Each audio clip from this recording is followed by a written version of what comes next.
प्रमाणं ते कार्यव्यवस्थितो ज्ञात्वा शास्त्रविधानोक्तं कर्म कर्तुमिहार्हसि तस्मात् शास्त्रं प्रमाणं ते कार्यव्यवस्थितो ज्ञात्वा शास्त्रविधानोक्तं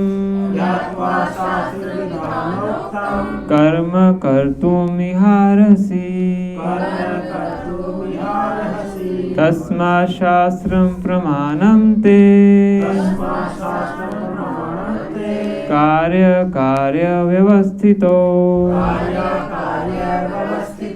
ज्ञात्वा शास्त्रविधानोक्तं कर्म कर्तुमिहार्हसि। आप में से कोई उच्चारण करना चाहता है तो कर सकते हैं।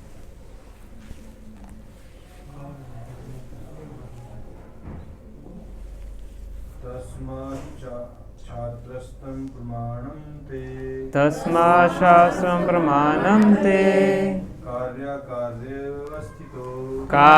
कार्यव्यवस्थितो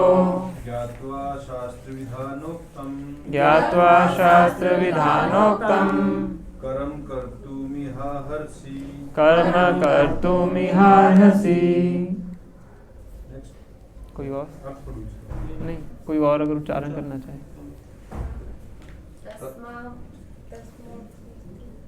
बोलो बोलो। तस्मात् शास्त्रं प्रमाणं ते कार्यव्यवस्थितो ज्ञात्वा शास्त्रविधानोक्तं कर्म कर्तुमिहार्हसि।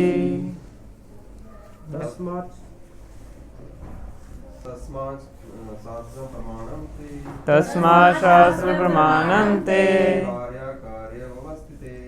कार्यव्यवस्थितो ज्ञात्वा शास्त्रविधानोक्तं कर्म कर्तुमिहार्हसि। तस्मात् शास्त्रं प्रमाणं ते कार्यव्यवस्थितो ज्ञात्वा शास्त्रविधानोक्तं कर्म कर्तुमिहार्हसि। माता जी कोई करना चाहें?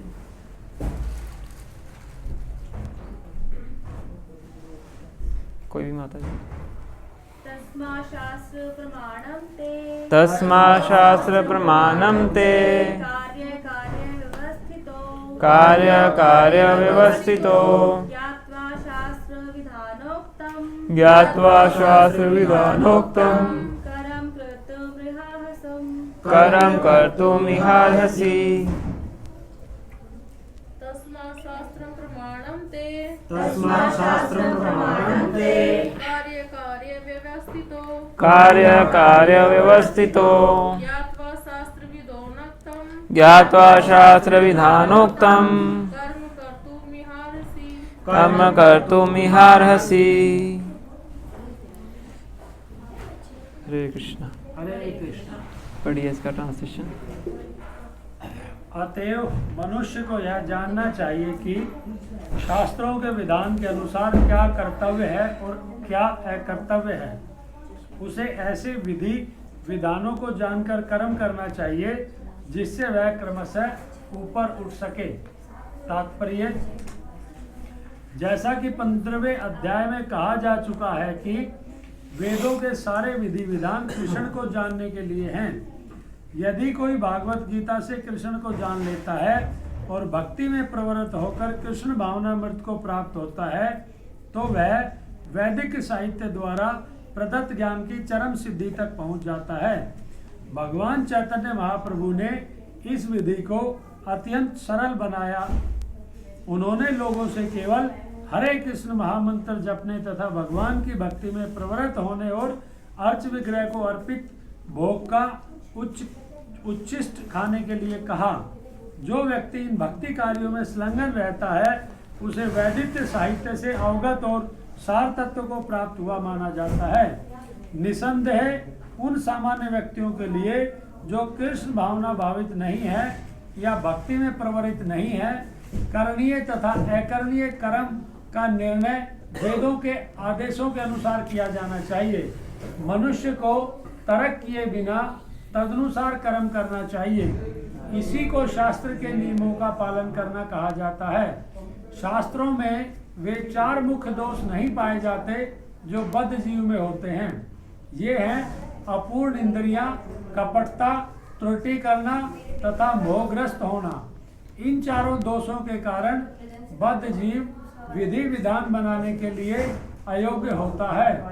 अतएव विधि विधान जिनका उल्लेख शास्त्रों में होता है, जो इन दोषों से परे होते हैं, सभी बड़े बड़े महात्माओं, आचार्यों तथा महापुरुषों द्वारा बिना किसी परिवर्तन के स्वीकार कर लिए जाते हैं।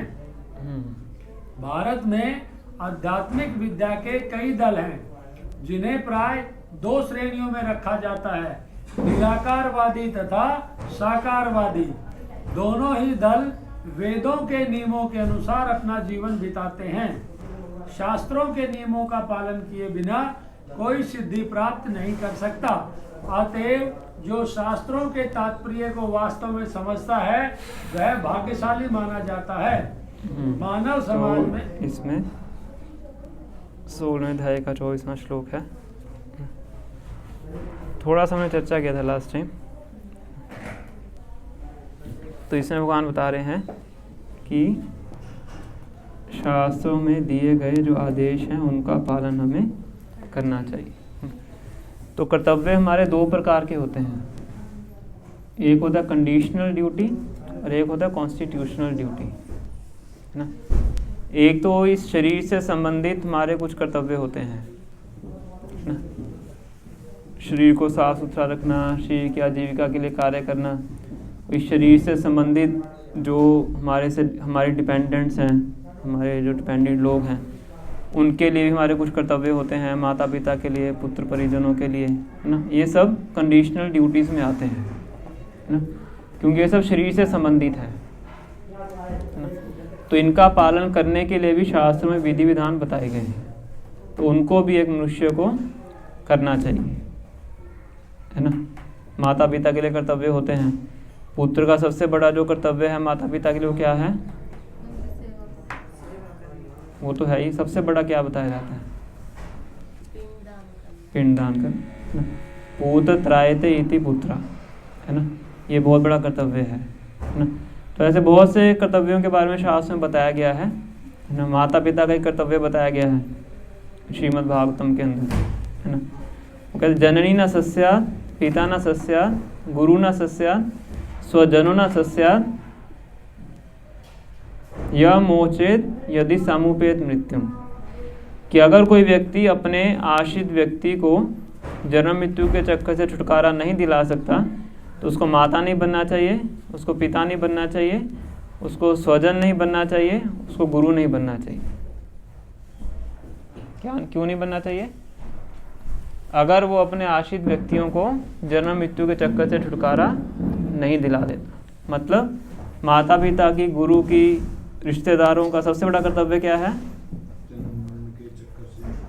अपने आश्रित व्यक्तियों को।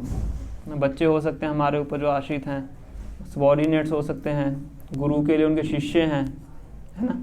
अगर उनको जन्म मृत्यु के चक्कर से छुटकारा नहीं दिला सकता उसको ये पदवी स्वीकार नहीं करनी चाहिए। ये भी एक कर्तव्य है ना। तो एक है कंडीशनल ड्यूटी जो कि शरीर से संबंधित है, और एक होती है कॉन्स्टिट्यूशनल ड्यूटी। वो किससे संबंधित है? वो आत्मा के स्तर पे है ना। आत्मा के, हम तो आत्मा है, शरीर तो है नहीं। शरीर तो कुछ समय के लिए मिला है ना। तो जो कंडीशनल ड्यूटी है वो तो कुछ समय के लिए है। शरीर छोड़ने के बाद वो ड्यूटी खत्म आपकी, है ना। तो छूटना ही है ना। पर असली ड्यूटी हमारी क्या है? कॉन्स्टिट्यूशनल ड्यूटी मतलब क्या है? हम आत्मा हैं शाश्वत रूप से, तो आत्मा का कर्तव्य क्या है? परमात्मा को वापिस इस भौतिक जगत में ना आके ऊपर के लोक में गोलोक में जाए। हाँ, तो वहाँ जाके क्या करेगा? आनंद प्राप्त करे, भगवान की लीलाओं में आनंद ले। मूल चीज़ तो भूल ही गया तो वही अपने आनंद की बात हो गई। भगवान की सेवा करना है ना। हमारा लक्ष्य आनंद नहीं है, हमारा लक्ष्य सेवा है ना। आनंद अपने आप प्राप्त होता है, लक्ष्य हमारा आनंद नहीं है। वो तो फिर इंद्र तृप्ति वाली बात होगी ना। हमारे आनंद का मतलब है कि भगवान की सेवा। हाँ, भगवान की सेवा करेंगे तो आनंद ऑटोमेटिकली आता है ना। और इतना आता है कि भक्त उसको संभाल नहीं पाता है, इसलिए शरीर में अलग अलग प्रकार के विकार आते हैं। उसको बोलते हैं अष्ट सात्विक विकार, है ना। तो जीव का स्वरूप क्या है? जीवेर स्वरूप है कृष्णेर नित्य दास। तो ये आत्मा के स्तर पे आत्मा की ड्यूटी है, इसको बोलते हैं कॉन्स्टिट्यूशनल ड्यूटी, या बोल सकते हैं भक्ति। तो क्योंकि आत्मा के स्तर पे इसलिए क्या है? शाश्वत है। जो शरीर के स्तर पे है वो क्या है? वो टेम्परेरी है, पर वो भी करनी है क्योंकि वो भी एक ड्यूटी है। समझ रहे? ऐसा नहीं क्या बोल सकते मैं कंडीशनल ड्यूटी छोड़ ही दूंगा। कई बार भक्ति में आके गलती करते हैं, शुरू में थोड़ा जोश होता है ना, तो बड़े ज़्यादा हतोत्साहित हो जाते हैं और अपने कर्तव्यों को भूल जाते हैं। फिर बाद में जब समस्या आती है फिर परेशान हो जाते हैं, है ना। तो कंडीशनल ड्यूटी को भी करना है और कॉन्स्टिट्यूशनल ड्यूटी को भी करना है। टेम्पो का वैसे भी भगवगीता लोड कर रहे थे, अनलोड कर रहे थे, अभी जाने वाला है। पर अगर कोई व्यक्ति पूरी तरह से भगवान श्री कृष्ण को आश्रित हो जाता है 100%, है ना, उसके लिए अगर वो अपनी कंडीशनल ड्यूटी को त्यागता है तो वो शास्त्रों में उसको स्वीकृत किया गया है ना। नारद मुनि श्रीमद् भागवत में बताते हैं, त्यक्त्वा स्वधर्मम चरणाम्बुजम हरे भजन अपको यत् पतेत ततो यदि। त्यक्त्वा स्वधर्मम, हम बात कर रहे हैं स्वधर्म की, कि अगर कोई व्यक्ति अपने स्वधर्म को छोड़ देता है, जैसे ब्राह्मण है, क्षत्रिय है, वैश्य है, शूद्र है, उन सब की अपनी अपनी ड्यूटीज़ हैं, वो सब क्या है? शरीर से संबंधित है ना। तो अगर व्यक्ति उसको छोड़ देता है, किसके लिए? त्यक्त्वा स्वधर्मम चरणाम्बुजम हरे, भगवान श्री हरि के चरण कमलों की सेवा करने के लिए। भजन अपको यत् पते ततो यदि, अगर ऐसा करके भगवान श्री कृष्ण की उसने पूरी तरह शरण ग्रहण कर ली, पर किसी वजह से उस भक्ति को भी पूरा नहीं कर पाया, है ना, तो आप कहोगे तो बहुत बड़ा बेचारा, ना उधर का रहा ना इधर का रहा, है ना। बहुत ही जगत भी छोड़ दिया, वहाँ भी उसने आनंद प्राप्त नहीं किया और अध्यात्मिक जगत में सफलता प्राप्त नहीं कर पाया। अर्जुन ये 6ठे अध्याय में भगवान से प्रश्न पूछते हैं, सेम चीज़ है ना। भजन अपक्व, अगर भजन में पक्व नहीं हुआ है, परिपक्व नहीं हुआ है, शरीर को छोड़ देता है, मृत्यु हो जाती है, तो नारद मुनि कह रहे हैं यत्र क्वा अभद्रम अबूध मुष्यकिन, फिर भी उस व्यक्ति के लिए क्या? इनऑस्पिशियसनेस है, मतलब फिर भी उसने कुछ खोया नहीं है ना। फिर वो विपरीत बोलते हैं कि उस व्यक्ति ने क्या पाया जिसने पूरा जन्म अपना सिर्फ ड्यूटीज को पूरा करने में लगा दिया है ना। त्यक्त्वा स्वधर्मम चरणाम्बुजम हरेर भजन अपको यत् पते ततो यदि यत्र क्वाभर्दम अभूतमीष्यकिम कोवार्थार्थो अभजताम स्वधर्मता। कोवार्थ आप तो क्या उसने प्राप्त किया? अभजताम स्वधर्मता, भजन नहीं किया भगवान श्री कृष्ण का, अपने धर्मों को ही, अपने ड्यूटीज को ही पालन करता रहा, कॉन्स्टिट्यूशनल ड्यूटी पे ध्यान ही नहीं दिया। सब कुछ परफेक्टली किया, माता पिता का कर्तव्य पूरी अच्छे तरीके से निभाया, बच्चों की शादी अच्छे तरीके से की, सब कुछ अच्छे से कर लिया, पर जो मेन उसका कार्य था कॉन्स्टिट्यूशनल ड्यूटी, क्या है कॉन्स्टिट्यूशनल ड्यूटी? भगवान श्री कृष्ण की भक्ति को करना। अगर वो नहीं किया तो उसने क्या प्राप्त किया? नारद मुनि बता रहे हैं इस श्लोक में, है ना। और इसके उल्टा अगर उसने अपनी कंडीशनल ड्यूटी को छोड़ भी दिया और 100% उसने भगवान श्री कृष्ण के चरणों को प्राप्त किया है, तो उसमें क्या? इनऑस्पिशियसनेस है, मतलब उसने बहुत ज़्यादा पॉजिटिव रिजल्ट प्राप्त किया है। अगर उसको पूरा नहीं भी कर पाए फिर भी उसका फायदा है। इस प्रकार से नारद मुनि श्रीमद् भागवत में बताते हैं ना। तो दो प्रकार की ड्यूटीज़ हैं, कंडीशनल ड्यूटी, इसका मुझे हिंदी में नहीं पता इसलिए मैं इंग्लिश वर्ड यूज़ कर रहा हूँ, और दूसरी है कॉन्स्टिट्यूशनल ड्यूटी। दोनों का ही वर्णन शास्त्रों में किया गया है। एक भक्त को दोनों का ही पालन करना होता है। जैसे हम गृहस्थ आश्रम में है ना, तो गृहस्थ आश्रम में जो भक्त है उसको दोनों का ही पालन करना है, पारिवारिक जिम्मेवारियों को भी निभाना है और साथ में जो भक्ति की क्रियाएं हैं उसको भी उसको करना है ना। किसी को भी आप छोड़ नहीं सकते, दोनों को करना है ना। जो वैरागी आश्रम में उनके लिए क्या होता है कि उनको पूरा ध्यान अपना भक्ति में ही देना होता है, कि उसी के लिए उन्होंने उस ऑर्डर को एक्सेप्ट किया है। दोनों अलग अलग प्रकार के ये ऑर्डर्स हैं शास्त्रों के अंदर, है ना। दोनों की अपनी अपनी ड्यूटीज़ हैं, है ना।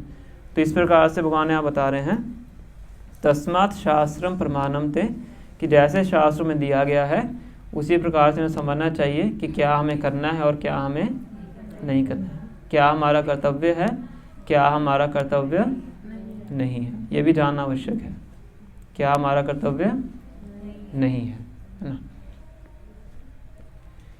और इसमें बहुत अच्छा पॉइंट श्रील बाबा बताते हैं कि जो शास्त्र हैं, आप बोलोगे शास्त्र हम क्यों पालन करें,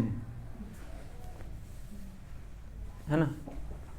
शास्त्र में तो बहुत कई बार ऐसे इंस्ट्रक्शंस भी होती हैं जो हमें बहुत मुश्किल लगती हैं, है ना। जैसे शास्त्र में एक इंस्ट्रक्शन है कि 50 साल के बाद एक गृहस्थ व्यक्ति को वानप्रस्थ आश्रम में जाना चाहिए, है ना। तो थोड़ा कठिन लगता है सुन के, है ना। तो मन में प्रश्न उठ सकता है कि शास्त्र को हम क्यों पालन करें, क्या शास्त्र में गलती हो सकती है, क्यों नहीं हो सकती। महापुरुषों द्वारा भगवान द्वारा विष्णु द्वारा लिखे हुए। एक तो शास्त्रों को बोला जाता है अपौरुष्य। अपौरुष्य मतलब कि साधारण पुरुष ने नहीं लिखा है ना। इसलिए शास्त्रों के अंदर 4 प्रकार के नुक्स नहीं होते हैं, 4 प्रकार के डिफेक्ट एक साधारण व्यक्ति में कौन कौन से होते हैं। तो उसकी इंद्रियां पूर्ण है, फिर वो कपटपूर्ण व्यवहार करता रहता है, कुछ बोलता है, और बुद्धि कम होना, चीटिंग करना, बुद्धि का कम होना, वो तो इंद्रियों में ही आ गया, मोहग्रस्त मोहग्रस्त होना, है ना। ये 4 प्रकार के हैं। पहला है बीइंग इल्यूजन, भ्रम में हो जाते हैं। हमारे जीवन में ऐसी बहुत सी स्थितियां आती हैं जिसमें हम भ्रम में पड़ जाते हैं, है ना, मोहित हो जाते हैं। सबसे बड़ा भ्रम क्या है, मैं शरीर हूँ आत्मा नहीं हूँ सबसे बड़ा भ्रम है, यहीं से बाकी भ्रमों की शुरुआत होती है। मैं क्या हूँ, शरीर, मैं शरीर हूँ, सबसे बड़ा भ्रम है ना। फिर दूसरा डिफेक्ट है इम्परफेक्ट सेंसेस, अपूर्ण इंद्रियां। हमारी इंद्रियां क्या हैं, अपूर्ण है ना। बहुत ही कम मात्रा में हम अपनी इंद्रियों से ज्ञान प्राप्त करते हैं, है ना। आप ये नहीं देख सकते उस दीवार के पीछे क्या है ना। अगर कोई चीज़ आपके यहाँ पे आएगी आँखों के पास, आप उसको नहीं देख पाओगे, ये आँखों का डिफेक्ट है। एक पर्टिकुलर रेंज में ही आप चीज़ों को देख सकते हैं, लाइट बंद कर दें कुछ नहीं देख पाएंगे, है ना। ऐसे कान हैं, एक पर्टिकुलर रेंज की आवाज़ को ही सुन सकते हैं, है ना। इससे सारी इंद्रियां हमारी पूर्ण रहती हैं, है ना। Being illusion, imperfect senses, cheating propensity, दूसरों को धोखा देना, है कि नहीं। हर कोई दूसरों को धोखा देना चाहता है। चौथा क्या बचा, टू कमिट मिस्टेक्स, गलतियां करना, है ना। ये 4 प्रकार के डिफेक्ट हर व्यक्ति के अंदर होते हैं जब तक वो मुक्त अवस्था में नहीं है ना। पर भगवान के अंदर या भगवान के भक्तों के अंदर ये 4 प्रकार के डिफेक्ट नहीं होते हैं। इसीलिए जब शास्त्र लिखे जाते हैं, क्योंकि भगवान के द्वारा लिखे जाते हैं या भगवान के प्रतिनिधियों के द्वारा लिखे जाते हैं, इसलिए उनके अंदर ये 4 प्रकार के नुक्स नहीं होते हैं। इसलिए शास्त्रों की स्टेटमेंट्स को हम एज इट इज़ फॉलो कर सकते हैं, उससे हमारा कोई भी अहित नहीं होता है, उससे लाभ ही लाभ होता है। ठीक है, उपादेय इस पैराग्राफ में इसका वर्णन कर रहे हैं कि शास्त्र इन 4 नुक्सों के ऊपर हैं, इसलिए बड़े बड़े जो आचार्य हैं, महात्मा हैं, वो इनकी इंस्ट्रक्शंस को एक्सेप्ट करते हैं, है ना। जैसे श्री चैतन्य महाप्रभु एग्जाम्पल देते हैं कि जैसे शंख है ना, शंख क्या है, शंख कैसे बनता है, किसकी हड्डी से, एक स्नेल नाम का इंसेक्ट होता है, उससे शंख बनता है ना। तो हड्डी को तो बहुत दूषित माना जाता है ना। अगर हम किसी जानवर की हड्डी को हाथ भी लगा लें तो हमें नहाना पड़ता है, तुरंत नहाना पड़ता है, कंटामिनेट हो जाता है पूरा शरीर, है ना। शमशान घाट में भी जाते हैं तब भी हमें नहाना पड़ता है ना। और उसको हम मंदिर के ऑल्टर में रखते हैं जहाँ भगवान के अर्च विग्रह है ना। क्यों रखते हैं, क्योंकि शास्त्र में बताया गया है। ऐसे गोबर है, गोबर क्या है, एक जानवर का स्टूल है, तो शास्त्र में बताया गया कि गोबर से यज्ञ कुंड ही गोबर से बनता है ना। तो क्योंकि वेदास में बताया गया इसलिए हम उसका पालन करते हैं, और साइंटिफिक तरीके से भी इसकी जांच की गई है तो बताया गया इसमें बहुत ही अच्छी प्रॉपर्टीज़ होती हैं, एंटीसेप्टिक प्रॉपर्टीज माना जाता है गोबर के अंदर। गांव में तो लोग कोई कट जाता है तो गोबर लगा देते हैं उसके ऊपर, है ना। तो शास्त्रों में जो जो विधि विधान दिए गए हैं उनको एज इट इज हमें फॉलो करना चाहिए, क्योंकि वो साधारण व्यक्ति के द्वारा नहीं लिखे गए, भगवान के प्रतिनिधियों के द्वारा या भगवान के द्वारा ही उनको लिखा गया है ना। ठीक है, आगे पढ़िए। मानव समाज में समस्त पतनों का मुख्य कारण भगवत विद्या के नियमों के प्रति द्वेष है। यह मानव समाज का सर्वोच्च अपराध है। अतः भगवान की भौतिक शक्ति अर्थात माया त्रैतापों के रूप में हमें सदैव कष्ट देती रहती है। यह भौतिक शक्ति प्रकृति के 3 गुणों से बनी है। इसके पूर्व कि भगवान के ज्ञान का मार्ग खुले, मनुष्य को कम से कम सतोगुण तक ऊपर उठना होता है। सतोगुण तक उठे बिना वह तमो तथा रजो गुणों में रहता है, और जो असुरी जीवन के कारण स्वरूप है। रजो तथा तमो गुणी व्यक्ति शास्त्रों, पवित्र मनुष्यों तथा भगवान के समुचित ज्ञान की खिल्ली उड़ाते हैं। वे गुरु के आदेशों का उल्लंघन करते हैं और शास्त्रों के विधानों की परवाह नहीं करते। वे भक्ति के महिमा का श्रवण करके भी उससे आकृष्ट नहीं होते। इस प्रकार वे अपनी उन्नति का अपना निजी मार्ग बनाते हैं। मानव समाज के ये ही कतिपय दोष हैं जिनके कारण असुरी जीवन बिताना पड़ता है। किंतु यदि उपयुक्त तथा प्रामाणिक गुरु का मार्गदर्शन प्राप्त हो जाता है तो उसका जीवन सफल हो जाता है, क्योंकि गुरु उच्च पद की और उन्नति का मार्ग दिखा सकता है। ऊपर लिख रहे हैं,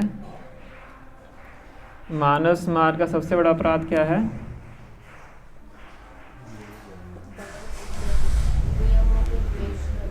नियमों से द्वेष करना, है ना।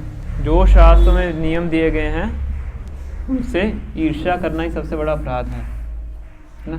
आज के समाज में बहुत से ऐसे लोग हैं, है ना। आप उनको बोलो कि मांसाहार नहीं करना चाहिए, क्यों नहीं करना चाहिए, पलट के जवाब देंगे, है ना। आप उनको बोलो शास्त्रों में लिखा हुआ है, तो फिर क्या हुआ अगर शास्त्रों में लिखा हुआ हम क्यों माने, है ना। कोई भी बात कीजिए शास्त्रों के ऊपर तो व्यक्ति क्या करता है, उसको हमेशा पलटने का प्रयास करता है ना।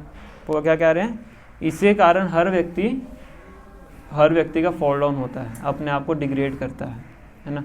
और जब इस प्रकार से कार्य करता है तो क्या होता है, माया उसको पकड़ती है। माया के पकड़ने से क्या होता है, दुर्गा देवी के पास क्या है, दुर्गा देवी के पास कौन सा वेपन होता है, त्रिशूल होता है ना। त्रिशूल के ऊपर कितनी नोक होती हैं, 3 नोक का मतलब क्या है, 3 क्लेश, आध्यात्मिक, आदि भौतिक और आदि दैविक। आज सुबह हमने चर्चा किया है ना।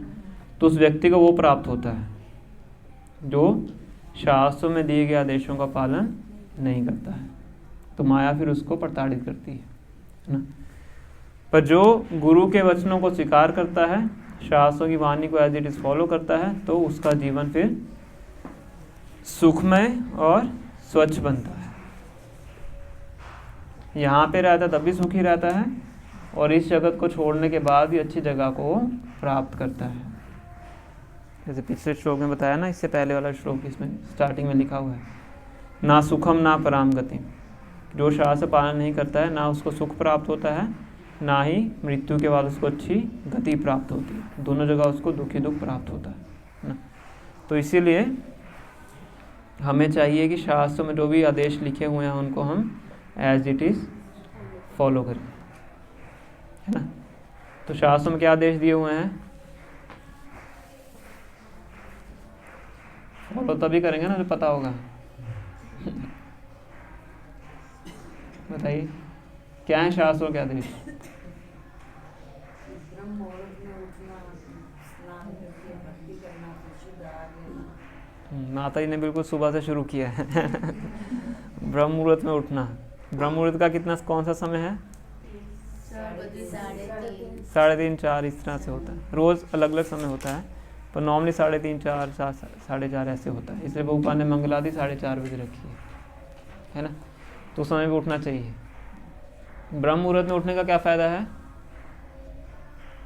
उस टाइम सत्वगुण की प्रधानता होती है। उस टाइम सत्वगुण की प्रधानता होती है और उस टाइम जो भी कार्य हम करते हैं उसमें हमें सफलता प्राप्त होती है ना। पढ़ाई भी करोगे तो अच्छी होती है, स्पिरिचुअल एक्टिविटी करोगे तो उसमें भी ज़्यादा अच्छा रिजल्ट आपको प्राप्त होता है। ये सत्वगुण का रिजल्ट है ना। तो सुबह ब्रह्म मुहूर्त में उठना शास्त्र में बताया गया है। और भोग लगा के भगवान को प्रसाद ग्रहण करना, ये शास्त्र में लिखा गया है। भगवद गीता के 3rd चैप्टर के 13 नंबर श्लोक में ये लिखा हुआ है। 4 नियम का पालन करना। 4 नियमों का पालन करना, ये श्रीमद् भागवतम के 1st कैंटो में लिखा हुआ है ना। और बताइए। अहिंसा, करुणा, जो बुद्ध ने बताया। हम तो 4 नियमों में आ ही गए।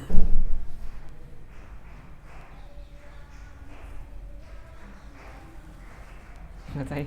पता नहीं हंस रहे हैं। वो तो बहुत ब्रॉड टर्म हो गई ना। भगवान के नामों का जप करना, है ना।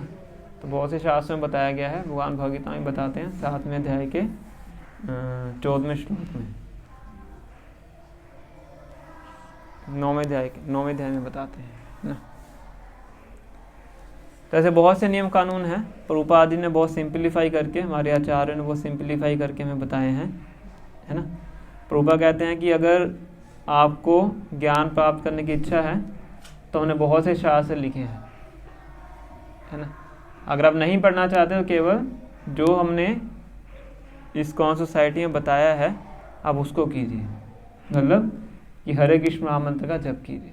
बाकी जो भी विधि विधान हमने बताए हैं उसको पालन कीजिए, आप जीवन के लक्ष्य को प्राप्त कर सकते हैं, है ना। क्योंकि प्रभुपाद ने जो भी हमें प्रोसेस दिया है सब शास्त्रों के अनुसार ही दिया है। एक भी चीज़ शास्त्रों के इधर उधर नहीं है, इसलिए सबको रिजल्ट प्राप्त होता है कि जेन्युइन प्रोसेस है ना। तो इस तरीके से अगर हम शास्त्रों को फॉलो करते हैं तो हमें डिज़ायर्ड रिजल्ट प्राप्त होता है।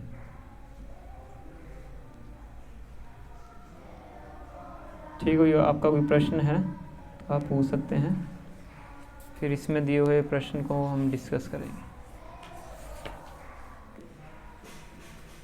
तो ये चैंटिंग माला के साथ ही जरूरी है, बिना माला भी कर सकते हैं? बिना माला भी कर सकते हैं, 24 घंटे कर सकते हैं, उसमें कोई दिक्कत नहीं है। पर गुरु फिर भी एक मिनिमम क्वांटिटी बताते हैं कि कम से कम इतना तो करना ही है ना। क्योंकि इस बौद्धिक जगत की प्रकृति क्या है कि हमेशा व्यक्ति को नीचे खींचती है, ये इस जगत की प्रकृति है ना। आप ये नहीं कह सकते कि हमें तो ज़्यादा से ज़्यादा करना चाहिए, है ना। वो धीरे धीरे क्या हो जाएगा, वो कम ही होता जाएगा। जैसे समय बीतेगा आपको पता भी लगेगा कैसे ज़ीरो हो जाएगा। इसीलिए जो एक्सपर्ट आचार्य हैं वो अपने शिष्यों को उनकी मानसिकता को देख के इस प्रकार से आदेश देते हैं, है ना, कि कम से कम इतना तो आपको करना है ना। तो कम से कम कैसे मेजर होता है, वो माला से मेजर होता है। इसलिए जो षड्गोस्वामी अष्टकम है उसमें बताते हैं संख्या पूर्वक नाम गान नति भी। जो 6 गोस्वामी से किस तरह से करते थे, संख्या पूर्वक काउंट करके। चैतन्य महाप्रभु भी कई बार काउंटिंग करके करते थे माला के ऊपर, क्योंकि आचार्य थे एग्जाम्पल सेट करने के लिए, है ना। तो इसमें मिनिमम क्वांटिटी हमें माला पे करनी है, मैक्सिमम की तो लिमिट ही नहीं है। प्रभुपाद ने नहीं बोला कि आपको 16 माला करनी है, प्रभुपाद ने बोले मिनिमम 16 करनी है, तो एक्स्ट्रा भी कर सकते हो, तो कम से कम इतनी करनी है, ये नियम है ना। अब प्रभुपाद कहते जब कोई व्यक्ति पूरी तरह से भक्त बन जाता है वो 16 थोड़ा करेगा, तो 16,000 करेगा, इसलिए उनके लिए कोई नियम नहीं होता है ना। नियम बिगिनर्स के लिए होता है। अभी हम बिगिनर्स में हैं, बिगिनिंग स्टेज में हैं, तो इसीलिए हमें पूरे, जैसे कि बीमार व्यक्ति होता है डॉक्टर उसको पूरा एक एक चीज़ बताता है ना, इतनी मात्रा में खाना है, इतना खाना है, इतने बजे खाना है, और ये नहीं खाना है ना। जब ठीक हो जाता है फिर उसका डॉक्टर को ये आदेश देता है ना। जब हम आध्यात्मिक रूप से बीमारी हमारी दूर हो जाएगी, भव रोग दूर हो जाएगा, है ना, फिर वो व्यक्ति एक तरह से शास्त्रों के नियमों से ऊपर उठ जाता है। मतलब उसको फोर्सफुली शास्त्र फॉलो नहीं करने पड़ते, ऑटोमेटिकली करता है, इस तरीके से बता, है ना। तो तब तक हमें जो गुरु आदेश देते हैं उनको एज इट इज़ फॉलो करना चाहिए, उससे हमारी उन्नति होती है।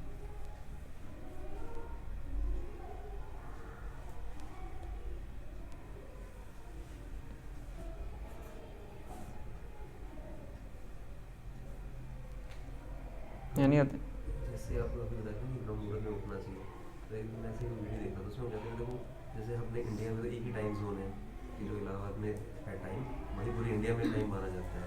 लेकिन जैसे अमेरिका वगैरह बोला वहाँ अलग अलग टाइम जोन है, तो बोला ये जो 4:30 वाला है ये मतलब ब्रह्म मुहूर्त में भाई इतनी बजे ही होता है, मतलब वो तो स्टेशनरी नहीं है, मतलब जगह पे प्लेस टू प्लेस वेरी करेगा, तो फिर ये कैसे? तो उस ये सन की मूवमेंट के हिसाब से होता है ना। अमेरिका में जब 4:30 होते हो तब उठे, बाकी जगह में कुछ भी होता रहे, वहाँ तो 4:30 है ना, वहाँ तो ब्रह्म मुहूर्त उस समय पे है। नहीं मतलब विद इन कंट्री वहाँ पे 3 या 4 टाइम जोन है जैसे बताते हैं, उसमें कितना अंतर होगा, 10-15 मिनट का अंतर होगा, आधे घंटे का हो जाएगा, उसमें क्या फर्क पड़ेगा।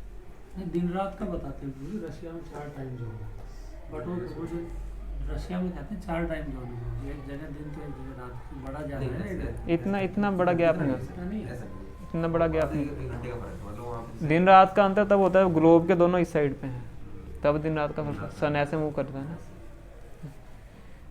तो इसीलिए रूपा कहते थे कि हमारे इस्कॉन सोसाइटी में हर समय पे कहीं ना कहीं मंगल आरती होती है। यहाँ पे ये टाइम है, किसी ना किसी समय पे 4:30 बज रहे होंगे, है ना। तो मतलब निरंतर 24 आवर्स भगवान का कीर्तन इस्कॉन में होता है, और इस तरह से बताते हैं। तो हम जहाँ पे हैं वहाँ पे 4:30 उठना है। तो ये नियम है। और जैसे एक और जैसे लोग कहते हैं कि मांसाहार की वो बात आती है ना, तो लोग कहते हैं देखो आदमी जब सभ्य हुआ, भाई देखो आपको जो आज जो हम भोजन खा रहे हैं वो सात्विक खाना चाहिए, ये तो सभ्य मानव जब आया उसके बाद की बात है। और अभी भी कई कंट्री में ऐसे हैं जहाँ पे ये सारी चीज़ें नहीं होती, वहाँ तो अभी भी लोग फ्लैश खाते हैं। तो मनुष्य तो सभ्य और असभ्य दोनों सृष्टि की शुरुआत से ही हैं। सभ्य और असभ्य दोनों तरह के मनुष्य सृष्टि की शुरुआत से ही हैं। ऐसे नहीं कि पहले सभी असभ्य थे बाद में जाके सभ्य बने, ऐसा नहीं है। ये थ्योरी गलत है। डार्विन की थ्योरी है ना कि पहले मंकी थे फिर ऐसे ऐसे करके मनुष्य, ऐसा नहीं है। शुरुआत से ही भगवान भगवगीता के 16वें अध्याय में बताते हैं, वो सब खुद का अपना थ्योरी है। भगवान भगवगीता के 16वें अध्याय में बताते हैं, द्वो भूत सर्गो लोके अस्मिन सुर असुर एवच। द्वो मतलब दो तरह के, सर्गो मतलब सृष्टि की शुरुआत से, द्वो भूत सर्गो लोके अस्मिन असुर सुर असुर एवच। सुर और असुर, डेमिगॉड्स एंड डीमंस, ये सृष्टि की शुरुआत से हैं, सभ्य और असभ्य। ऐसा नहीं कि बाद में जाके सभ्य बने, बिगिनिंग से ही ऐसे हैं, है ना। और कुछ जगहें ऐसी हो सकती हैं ना, पर ऐसा नहीं, अगर हम प्रयास करें तो वेज हर जगह पे प्राप्त होता है। प्रभुपाद भी रशिया गए थे, है ना, थोड़ी मेहनत करनी पड़ी थी उनको, पर उन्होंने वहाँ पे जाके थोड़ा फ्लैश खाया था। प्रभुपाद जब अमेरिका पहुँचे तो वहाँ पे कुछ ऐसे भारत से गए हुए साधु थे, तो उन्होंने प्रभुपाद को बोला कि आप ऐसे यहाँ पे इस तरह से नहीं रह सकते, आपको पैंट शर्ट डालना पड़ेगा, मीट खाना पड़ेगा, अथवा ठंड में रहना संभव नहीं है। तो प्रभुपाद कहते मैं सीखने नहीं आया हूँ, सिखाने आया हूँ।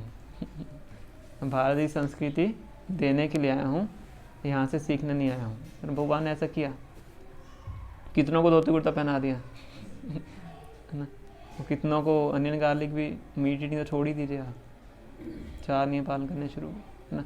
तो प्रभुपाद यही सोच के बैठ जाता है कि यहाँ तो पॉसिबल ही नहीं है, तो अभी यहाँ नहीं बैठे हो है ना, तो भी कैसे काम चलता है ना। प्रभुपाद कहते हैं impossible is a word found in fools dictionary. Prabhupada इस तरह से बोलते हैं। हिंदी क्या करेंगे? ये जो असंभव जो शब्द है मूर्खों के शब्दकोश में प्राप्त होता है। प्रभुपाद ने एक बार चैतन्य चरितामृत नाम का जो ग्रंथ है, चैतन्य महाप्रभु की जीवनी है, शिक्षाएं भी हैं, तो काफ़ी बड़ा ग्रंथ है वो, 9 किताबें हैं।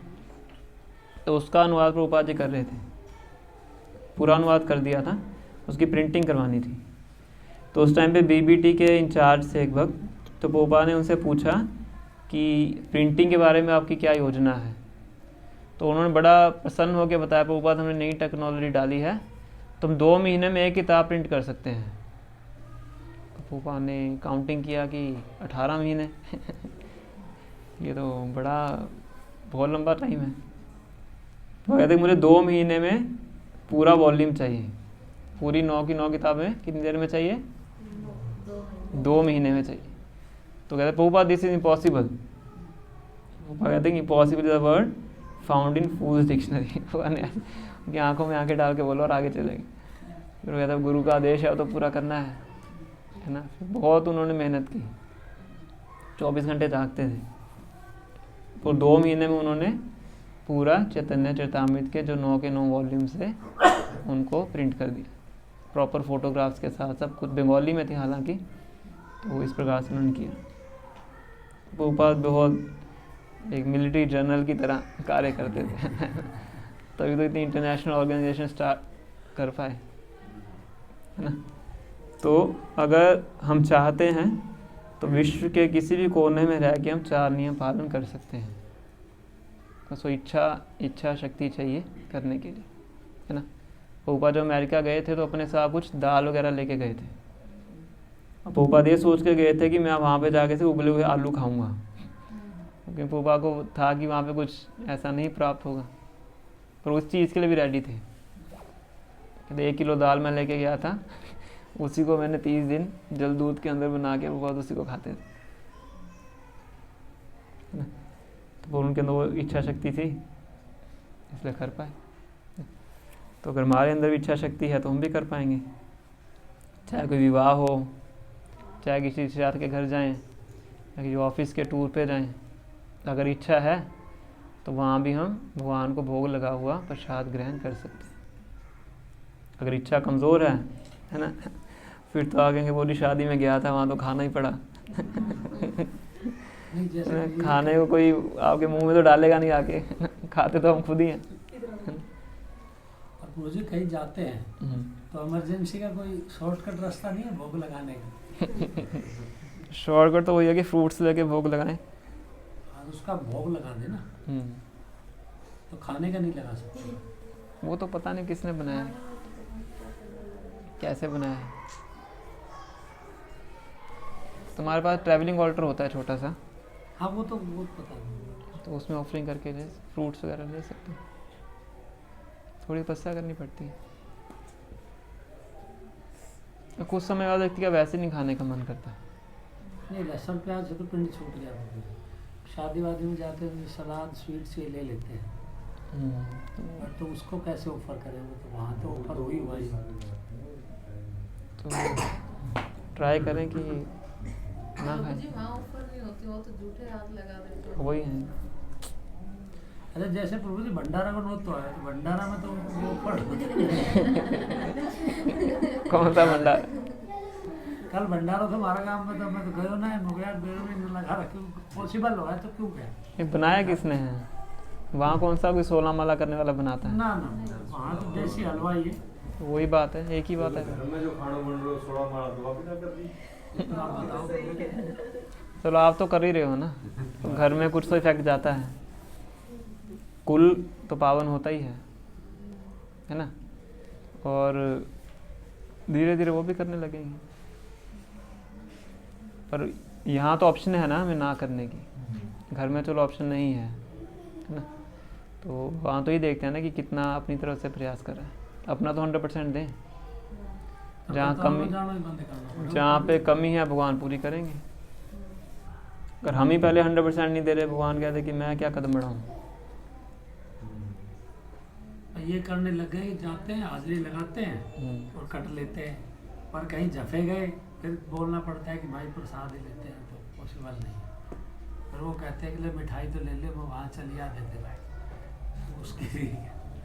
तो बिना लहसुन प्याज तो अपने सिद्धांतों पे हमें दृढ़ होना चाहिए, है ना। यही तो सेल्फ एस्टीम, इसी को तो बोलते हैं। अब दूसरों के सिद्धांतों के आगे अपने सिद्धांत के क्यों घुटने टेकते हैं। नहीं खाना मतलब नहीं खाना ना। अब जैसे कोई शराबी होता है ना, मान लो कि शादी में गया, उस शादी में आपने शराब नहीं रखी, तो क्या वो शराब पीना छोड़ देता है?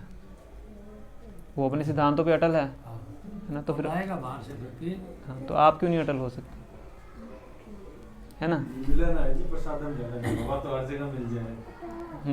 हाँ ये बात। मान लो हम शादी में गए, तो जिसने वो ड्रिंक करनी है उसकी तो वो मिल जाती है, उन्होंने नहीं रखी तो कोई ना कोई सेल्समैन उसको वहाँ मिल जाएगा, 2-3 किलोमीटर मिल जाएगा वॉकिंग डिस्टेंस पे। और हमारे ऊपर साधन तो मिले ना कि ढूंढना मिल जाएगा, वही मिल जाएगा, बना कर लेके जाओ, वो इच्छा तो वही मिल जाएगा, भगवान अरेंज करवा देते है ना।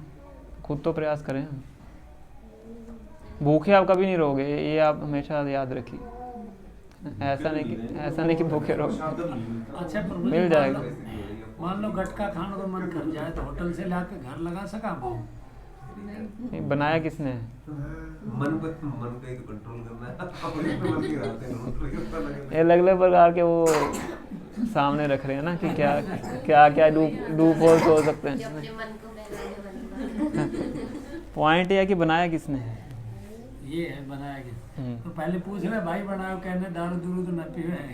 नहीं, चाहे ना भी पीता हो, भगवान के भक्त मैं साहब ने। रेस्टोरेंट जाता हूँ तो प्रभु जी मैं उनको जैन फूड के लिए बोल देता हूँ। तो जैन फूड का मतलब नो ऑनियन नो गार्लिक। जो भी नॉन ऑनियन नॉन गार्लिक हमारा आहार थोड़ा है, हम वेजिटेरियन थोड़ा है। ऐसे तो कहीं गए तो वहाँ फ्रूट ले लिए और उस फ्रूट में से हमने भोग लगा दिया, खा लिया। हाँ, वही तो कह रहा हूँ, वो तो कर सकते हैं। फ्रूट जैसे कटा हुआ भी है, उसमें से लेकर हमने भोग लगा दिया अपना। हाँ, वो भी कर सकते हैं, पर देखना पड़ेगा कि क्या कटा। हाँ, नहीं, काटने से कुछ नहीं होता। मेनली होता है जब हम अग्नि पे काम करते हैं तब पकाने वाले का उसके अंदर कर्मा वगैरह ट्रांसफर होता है, अग्नि का जिसमें कार्य होता है। माता जी बाद में जहाँ पे अग्नि का कार्य होता है वहाँ पे बताया जाता है कि पकाने वाले की जो चेतना है उस भोजन में जाती है। तो इसीलिए जो नॉन कुक्ड फूड्स हैं, फ्रूट्स हो गए, है ना, ये सब सैलेड हो गया, है ना, उनको हम ले सकते हैं अगर वो बिल्कुल स्वच्छ अवस्था में है, उसमें से हम प्रसाद लेके भोग लगा सकते हैं। अगर उसमें से पहले किसी और ने नहीं लिया है तो, है ना। नहीं पहले का मतलब पहले मान लो हमने वहाँ से 1 किलो ले आया मंडी में से, तो उस पन्नी माँ से तो घना ही ले चला। मंडी की बात, मैं शादी ब्याह की बात कर रहा हूँ। पॉइंट वो चल रहा है ना। पहली बात तो लोग उसमें जूठे हाथ लगाते हैं, है ना, और दूसरा आपके लेने से पहले बहुत लोग ले चुके हैं, तो उनका विशिष्टा भगवान को कैसे ऑफर कर सकते हैं। वहाँ वो ना आजकल तो वहीं काटते हैं, दूसरे फ्रूट वाले ले ले, 4 फ्रूट दे दे। वो फिर काट रहे होते हैं, वो तो फिर भी ठीक है, वो फिर भी ठीक है। पर नहीं, जाओ अपना, पर जरूरी थोड़ा कि जाके खाना ही है, ऐसा जरूरी थोड़ा कि जाके खाना ही है, ये कोई बंदिश थोड़ा है। वो तो आपने अपने आप से खुद से ली हुई है। हम खुद से तो प्रभु जी, हम तो दूध जलेबी मिठाई देता जोर मुँह में लहसुन प्याज ही ना जानो। और वो भी आपने कर दियो काम, वो भी सोचना पड़ेगा। पहले नहीं बताया था प्रभु जी, क्वेश्चन भागवत गीता से रिलेटेड ना, जैसे भागवत डिस्ट्रीब्यूशन कर रहे हैं तो हमें जैसे किसी को भी कहते हैं कि भागवत गीता ले लो, तो उनका आगे से क्वेश्चन ये आता है कि हम भागवत गीता ही क्यों लें, क्यों पढ़ें?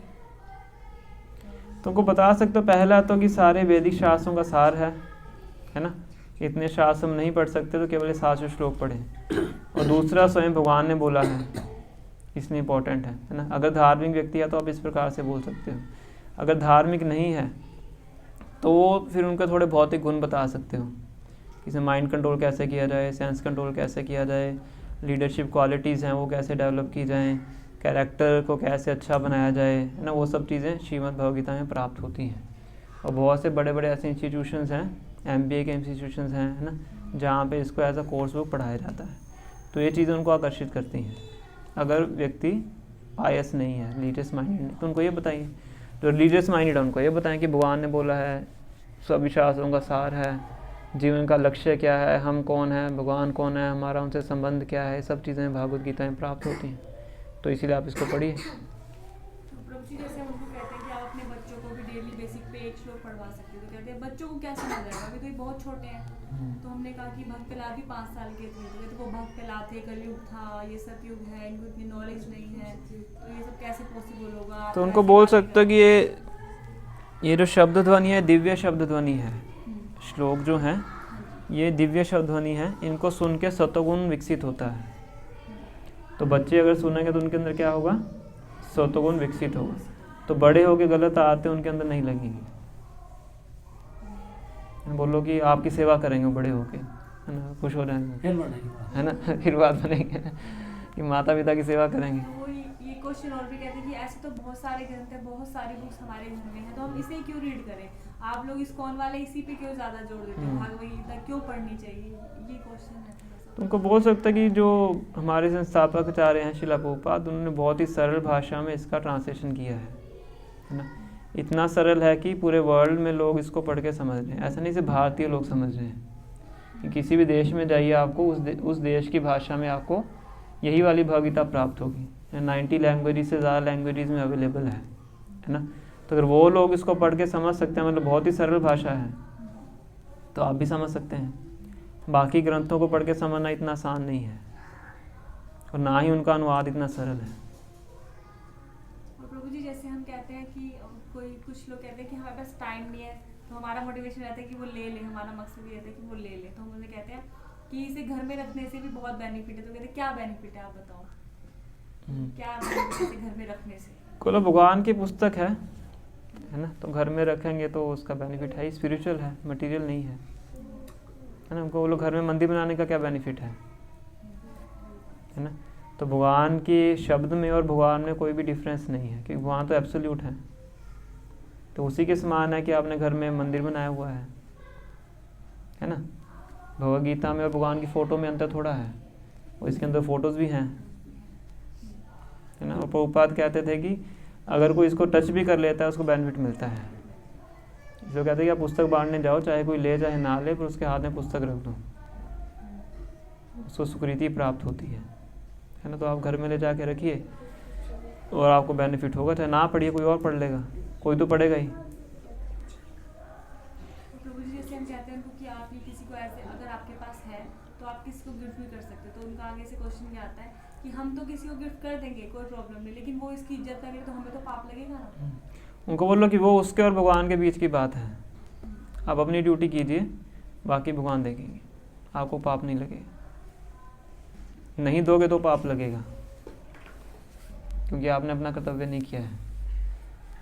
फिर प्रभु जी सुबह जो हम भगवान नाम में होने वाले 10 अपराध पढ़ते हैं, उसमें है कि अश्रद्धालु व्यक्ति के सामने तो हमें बात ही नहीं करनी। अश्रद्धालु व्यक्ति कृष्ण नाम की महिमा बताना, ये अपराध है ना। अगर आप कृष्ण नाम की महिमा बताएं कि कृष्ण प्रेम प्राप्त हो जाएगा, राधा कृष्ण आपकी जीवा में डांस करेंगे ना, तो वो अपराध हो जाता है, क्योंकि वो व्यक्ति उसको समझेगा नहीं, उसका फिर अपराध करेगा। मैं तो जैसे ही कोई बात शुरू करता है मैं तो साइलेंट हो जाता हूँ, ठीक है भाई तो ठीक, मैं गलत बात करता हूँ। हाँ तो उनको बोलो ठीक है बुक लो पढ़ो, खुद मैं बताओ। बात ही नहीं करता था, जैसे ही आदमी का ये लगता है श्रद्धालु में बात ही नहीं करता। ठीक है भाई बहुत बढ़िया, कैरी ऑन। ये हर व्यक्ति को देख देख के आइडिया लग जाता है कि ऐसा व्यक्ति है, उसको उस प्रकार से डील कर सकते हैं।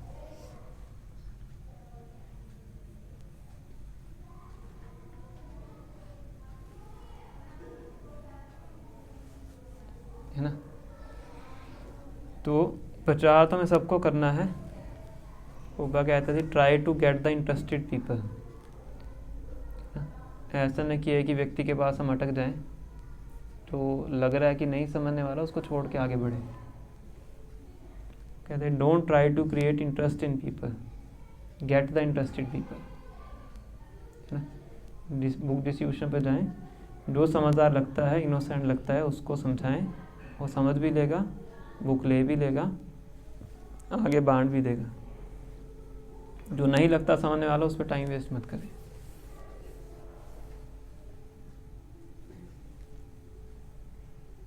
है ना। कौन कौन कर रहा है अभी डिस्ट्रीब्यूशन? टारगेट पूरा कर ली। 1 2 3 5 ले गया था, मैंने 5 कर दी। बहुत है, मतलब 5 कम दिया आपने, है ना। नहीं 11 देने थे मैंने तो 5 मतलब इनकी हर बार रिन्यू करनी है ना, कोई एंडलेस है वो मैथमेटिकल वर्ड प्रोग्रेशन इंफिनिटी, तो रिन्यू करते रहेंगे 5 11 5 11 11 कर देंगे। हर कोई डिस्ट्रीब्यूशन कर सकता है ना। शुरुआत में थोड़ा हिचक होता है, पर आप देखेंगे जब हम करना शुरू करते हैं तो बहुत अच्छे तरीके से भगवान मदद करते हैं, है ना। तो हर किसी को अपने लेवल पे करने का प्रयास करना चाहिए। थोड़े से पढ़े ना, वो तो फिर भी समझते हैं। लेकिन जैसे आप मैंने कई 4th क्लास एम्प्लॉय की बात सुन रहे थे, क्या तो फिर बातें सुनोगे फिर तो आप रह ही जाते हो, मैं यार गलती बोल दिया। तो पढ़े लिखों को दें ना, उनका प्रोबेबिलिटी ज़्यादा है। तो क्या कहते हैं, जो इंटेलिजेंट व्यक्ति है जल्दी पिकअप करता है ना। जो जितना बुद्धिमान है उतना जल्दी कृष्ण भावनामृत को स्वीकार करता है। जो जितना मूर्ख है उतना लेट करता है। लेट करता है मतलब आता ही नहीं है ना। भागवत में बोला गया है कृष्ण वर्णम तुषा कृष्णम संगुपंग असर्पाशदम यज्ञ संकीर्तन प्राय रजंती ही सुमेधसा। सुमेधसा मतलब वेरी वेरी इंटेलिजेंट। जो बहुत बहुत बुद्धिमान व्यक्ति है वो श्री चैतन्य महाप्रभु की वर्शिप में लगता है ना। तो इसलिए बुद्धिमान को पकड़े, आध्यात्मिक दृष्टि से बुद्धिमान, है ना। प्रभु जी फिर उनका क्या होगा, जो लोग इसमें इंटरेस्टेड ही नहीं है, फिर वो कैसे अपना जीवन करेंगे सफल? वो भगवान करेंगे कुछ उनका। क्योंकि वो हमारे कुछ जैसे फैमिली में हैं, रिलेटिव्स हैं, हमें उनके प्रति चिंता है, तो अगर हम उनको कोशिश करें वो फिर भी ना पाए, लेकिन फिर भी हम लोग चिंतित रहते हैं कि आ जाए किसी तरह। उनको प्रसाद खिलाइए, उससे सुकृति प्राप्त होती रहेगी। फिर एक दिन ऐसा आएगा कि जो सुकृति इकट्ठी हो जाएगी वो स्वीकार कर पाएंगे। श्रद्धा सुकृति से बनती है। शुरुआत प्रसाद से करें उनके साथ। पर प्रभु जी पैकिंग तो मिलता नहीं है, फिर क्या करें? प्रभु जी ऐसा कर सकते हैं ना, जैसे हम घर में प्रसाद भोग लगाते हैं, वो भी तो दे सकते हैं उनको ना? वो भी दे सकते हैं। यहाँ में और घर में अंतर थोड़ा है। जैसे हम किसी के हम जैसे मेरे हैं कुछ रिलेटिव्स हैं, वो भक्ति में नहीं है, तो हम चाहते हैं कि वो आ जाए। मेरी मम्मा भी कहती हैं, तो मैं उनके घर जैसे जाते हैं रहने के लिए, तो हम उनके घर में अपना मंत्र से भोग लगाते हैं, तो वो उनको खिला सकते हैं। उनको पता भी नहीं चलेगा, वो भक्ति में आ जाएंगे। ऐसे भी कर सकते हैं ना। अपने घर से कुकिंग करके भोग लगा के लेके जा सकते हो।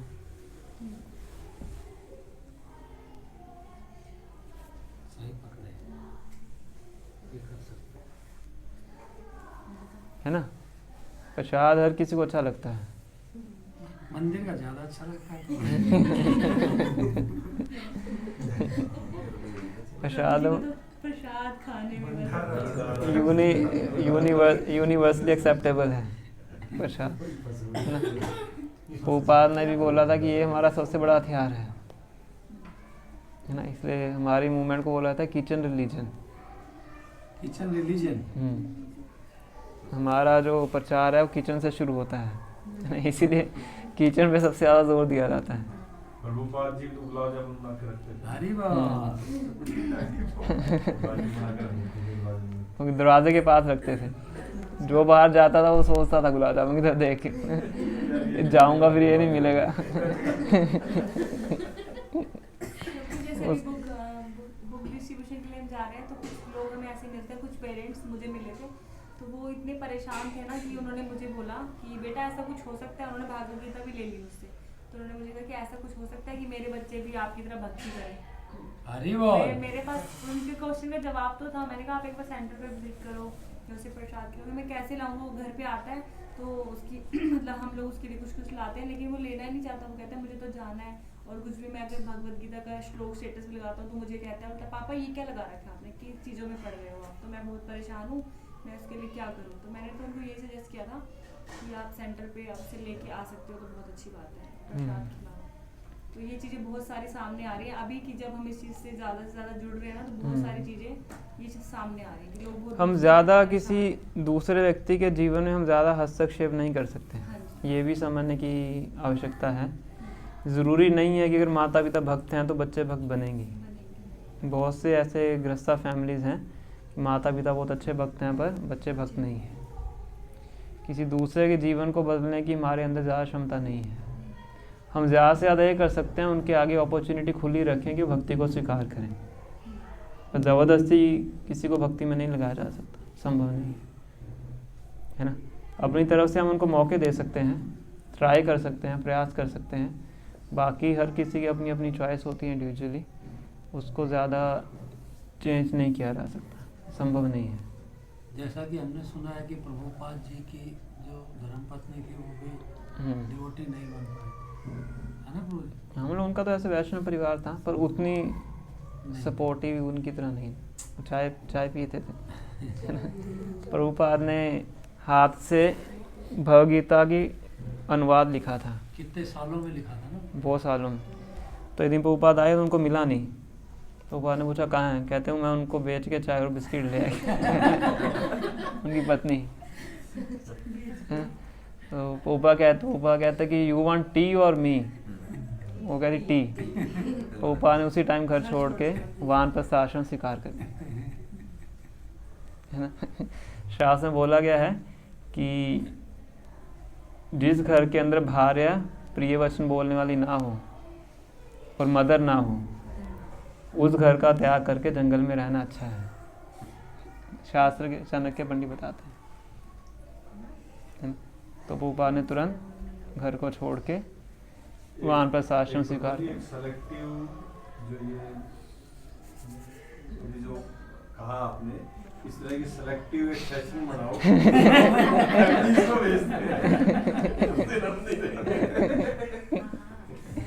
प्रभुपाद जी कोट करते हैं शास्त्र बुक्स के अंदर, बुक्स पढ़िए तो उसमें सब पापा बताते हैं।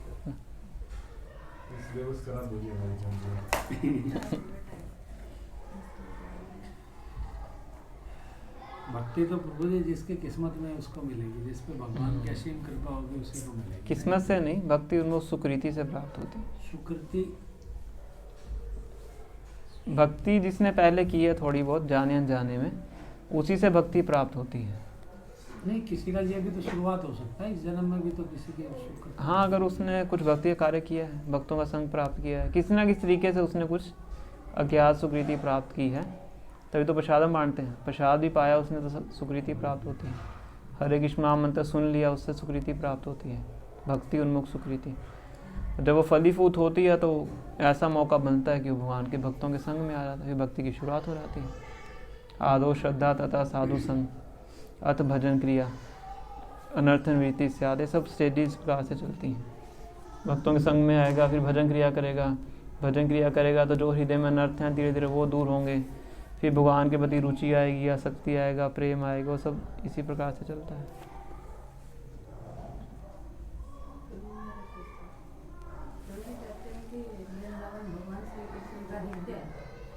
तुलसी का पौधा लगा के तब वृंदावन की भगवान श्री कृष्ण ने किया था शुरुआत। वृंदावन भगवान श्री कृष्ण का हृदय है और तुलसी का पौधा वहाँ से शुरुआत किया था कि तुलसी का पौधा लगा के तब पूरी उसकी शुरुआत की थी वृंदावन में। पता नहीं, मैंने तो कभी सुना नहीं ऐसा कुछ। तो उस पर जब राधा रानी कहती है कि वृंदावन पूरे ब्रह्मांड का सबसे सुंदर है, तो उस पर ब्रह्मा जी नाराज हो जाते हैं। वो श्री कृष्ण के पास आते हैं कि राधा रानी से कहो कि आप जो अपने शब्द वापस लें, क्योंकि रचना तो मैंने की है, सुंदर सुंदर बहुत सी रचनाएं की हैं। राधा रानी ऐसे कैसे कह सकती है कि वृंदावन सबसे सुंदर है? पता नहीं कहाँ से डायरेक्टली बताया था श्री कृष्ण का सीरियल आ रहा है, अगर उसमें चीजें दिखाई हैं तो अगर मैंने देखा तो डाउटफुल में मैं भी कि प्रभु जी से जरूर पूछूंगी अगर शास्त्र में है कि नहीं। मैंने तो नहीं सुना। अगर कोई सवाल आया मन में तो हम नहीं पूछेंगे तो हमें पता कैसे? हाँ नहीं, वो तो बहुत अच्छा आपने पूछा है, पर मैं इसलिए क्वेश्चन कर रहा हूँ ताकि आगे के लिए सावधान रहें, है ना। तो समाज में ऐसी बहुत सी कथाएं होती हैं जिनका कुछ रेफरेंस नहीं होता है ना। राधा रानी के अधीन तो भगवान श्री कृष्ण भी रहते हैं, है ना। इसमें का नाम है मदन मोहन मोहिनी। जो मदन मोहन भगवान श्री कृष्ण का नाम है, उनको ही मोहित करती हैं, है ना। तो उनकी बात को ब्रह्मा जी कैसे कर सकते हैं, तो पता नहीं क्यों है भी कि नहीं किसी शास्त्र में कि नहीं। क्योंकि प्रभु जी ये चीजें दिखाते हैं तो थोड़ी सी जाननी जरूरी, सच है कि झूठ है ये चीजें। तो बेस्ट है कि हम ना ही सुने ये सब चीज़ें, इससे अच्छा 1 घंटा रीडिंग ही कर लें, है ना। अगर आधा घंटा हम सीरियल पे लगाते हैं, वही आधा घंटा भगवगीता पढ़ लें, भागवतम पढ़ लें। लेकिन वो मैं तो वो टाइम वेस्ट है ना, उसमें कुछ निकलने वाला थोड़ा है। अपनी तरफ से जोड़ते रहे, इससे अच्छा पढ़ के ज्ञान प्राप्त करें, है ना। इतना कुछ सीख लेंगे हम। रोज भी अगर आप आधा घंटा पढ़ लें, साल में कितने घंटे हो गए? पूरा साल मिला के देखिए आप, 365 दिन है, उसका आधा कितना हो गया? 182, है ना, 180 के आसपास हो गया। तो 180 घंटे रीडिंग कर लिया आपने 1 साल में। 180 घंटे 24 गुना और करो सर, एक दिन में 24 घंटे हो गए। नहीं, मैं सिर्फ रीडिंग के घंटे का काउंट कर रहा हूँ।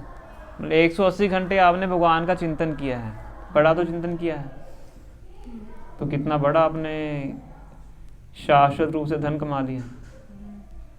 वही 180 घंटे आपने टीवी में लगा दिए, है ना, बिजली फूक दी आपने 180 घंटे की, है ना। बल्कि पैसे दे रहे हो उसके, आप वेस्ट करने के पैसे दे रहे हो, है ना।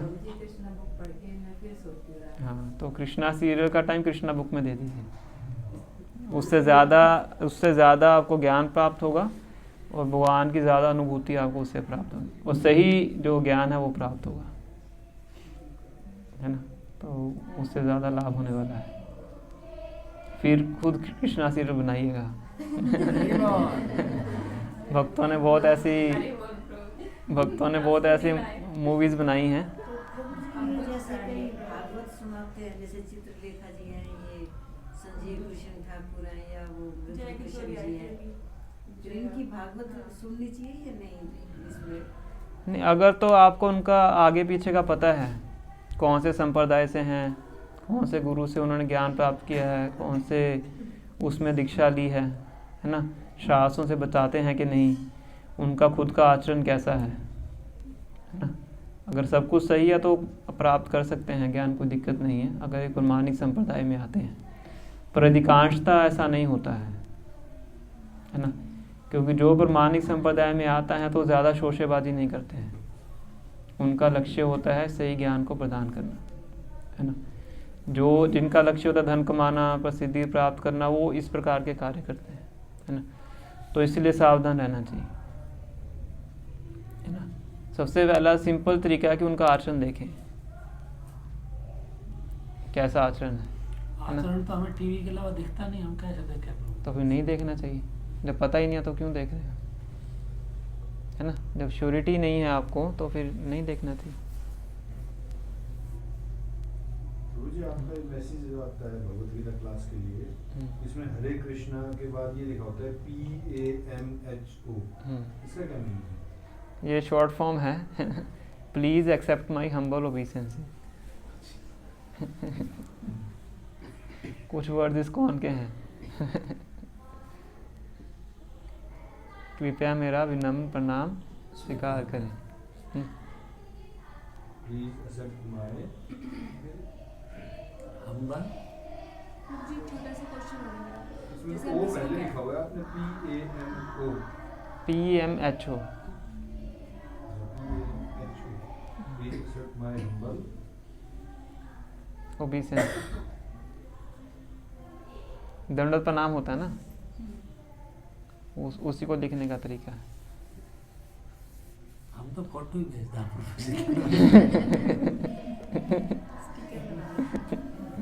प्रभु जी जैसे हम किसी को कहते हैं ना कि भगवान को पाने का सबसे इस्कॉन में, जैसे अब मुझे सब बोलते हैं कि, तो मैं उनको कहती हूँ कि कोई बात नहीं, आप अगर आपसे कुछ भी नहीं होता तो भगवान को पाने का सरल तरीका हरे कृष्ण महामंत्र का जाप करना। अगर आपसे कुछ भी नहीं होता तो मैं उनको जैसे भागवत बोल रही हूँ कि भागवत ले लो, वो ले भी लेते हैं, तो मुझे बोलते हैं अभी तो तुम कह रही थी सरल तरीका, अब तुम कह रही हो भागवत पढ़ो, तो ये हमें कंफ्यूज क्यों कर रही हो? तो इसका क्या आंसर देना चाहिए मुझे? तो उनको यही बता सकते हैं कि लक्ष्य तुम्हारा हरे कृष्ण मंत्र का जप करना है, पर फिर भी कुछ हमारे प्रश्न होते हैं आध्यात्मिक जीवन को लेके, उनके उत्तर प्राप्त करना भी हमारे लिए अनिवार्य है। अदरवाइज क्या होता है कि माया इतनी प्रबल है, कभी भी हमसे हरे कृष्ण मंत्र छुड़वा सकती है ना।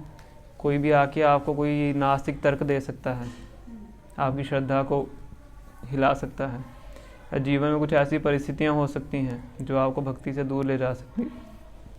जीवन में अलग अलग परिस्थितियां आती हैं, हर व्यक्ति के जीवन में आती हैं। तो अगर हमारा स्पिरिचुअल फाउंडेशन स्ट्रांग नहीं है तो हम हिल सकते हैं। जिस पेड़ की जड़ें मजबूत नहीं हैं तो तूफान आने पे पेड़ उखड़ जाता है, पर जिसकी जड़ें मजबूत हैं तो उसको भी फर्क नहीं पड़ता है ना। इसी प्रकार से अगर जीवन के हर परिस्थिति में हमें दृढ़ रहना है तो उसके लिए इस ज्ञान को समझना बहुत आवश्यक है, और दूसरों को बताना है तब भी जानना आवश्यक है, इसलिए पढ़ना चाहिए। ये तो बाबा कहते हैं कि अगर पढ़ना चाहते तो बहुत सा ग्रंथ, अगर नहीं पढ़ना चाहते केवल हरे कृष्ण महामंत्र का जप कीजिए। बहुत से लेक्चर प्रभुपाद के वो इसी पॉइंट से अंत करते हैं, just chant Hare Krishna and be happy. Prabhu ji जैसे हम भागवत डिस्ट्रीब्यूट कर रहे हैं तो कुछ लोग जैसे आजकल गुरु बाबा ये सब है ना, तो हम किसी के पास भागवत लेके जाते हैं तो हमें कहते हैं हम तो राधा स्वामी हैं, हम तो बहुत सेवा कर रहे हैं, हमें नहीं चाहिए ये भागवत। फिर भी मतलब अगर उनको उनके साथ बात करनी चाहिए या नहीं? अवॉइड करना चाहिए, अवॉइड करना चाहिए। जो किसी और जगह से जुड़ा हुआ है उसके चांस बहुत कम होते हैं, तो हमें भी फिर उनकी श्रद्धा को ज़्यादा हिलाना नहीं चाहिए, है ना। भगवान भगवद्गीता के 3rd चैप्टर में बताते हैं कि अगर कोई ऐसा व्यक्ति है तो उनको उनके पद से मत हिलाओ, बल्कि खुद इस प्रकार से कार्य करो कि आपके कार्य को देख के वो खुद इंस्पायर हो और फिर उस चीज़ को फॉलो करें, है ना। An example is better than a precept, कि जो अपने आचरण से आप उदाहरण स्थापित करते हो वो ज़्यादा बड़ी प्रीचिंग है रादर देन कि जो आप बोलते हो, तो उससे ज़्यादा प्रभाव नहीं पड़ता है ना। मैं भूल गया कि इन्होंने बोला था कि one should preach all day along, पूरा दिन प्रचार करना चाहिए, and if required then you can speak, और अगर ज़रूरत पड़े तो बोलना चाहिए। समझ रहे इसका मतलब क्या है? पूरा दिन प्रचार करना चाहिए, और अगर ज़रूरत पड़े तो बोलना चाहिए। मतलब बिना बोले प्रचार होता है अपने आचरण से, अगर आवश्यकता हो तो फिर बोले, है ना। मतलब जो बड़ा प्रचार कहाँ से होता है? आपके आचरण से होता है। ये जो आचार्य शब्द आचरण से आया है, उसी को आचार्य बोलते हैं, कि जो बोलता है उसको अपने जीवन में अपनाता भी है, उसी के वर्ड्स का इफेक्ट पड़ता है ना। जो बोलता है खुद फॉलो नहीं करता है, उसके वर्ड्स में शक्ति नहीं होती है, उसको बोलते हैं एम्प्टी बुलेट्स, होती है ना खाली गोलियां, उससे कोई फर्क नहीं पड़ता। इस तरीके से तिलक क्यों लगाते हो, ये क्यों डालते हो? केवल हमारी वेशभूषा। आप टाई क्यों लगाते हो, है ना। प्रभुपाद से किसी ने पूछा कि आप ये क्यों आपने कपड़ा डाला हुआ, वो कहते आपने टाई क्यों डाली है ना। तो ऐसे लोगों को कुछ ऐसी जवाब दें, है ना। उनको जैसे जवाब तो हम दे नहीं सकते ना, डिपेंड करता है कैसा व्यक्ति है। अच्छा दूसरा तो थोड़ा सा फिर उनको सिग्नेचर्स बताएं, तिलक लगाने का मतलब क्या होता है। बॉडी में 12 जगह पे हम तिलक लगाते हैं, भगवान के अलग अलग बॉडी में अलग अलग जगह पे अलग अलग जगह भगवान। इसका क्या मतलब है? तो हमें तो जितना पता है ये भगवान कृष्ण है, ये मतलब ये भगवान के चरण है और ये तुलसी का पत्ता है। हाँ, तो सही आंसर है, यही होता है कि ये तिलक हमारी पहचान है।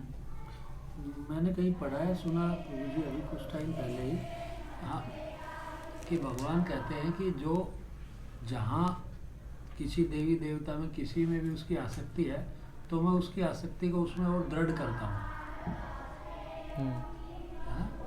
7 चैप्टर में बताते हैं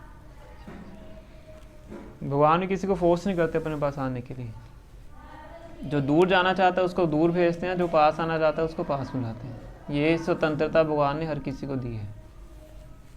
अगर आपकी इच्छा नहीं है भगवान के पास जाने की तो भगवान फोर्स नहीं करेंगे।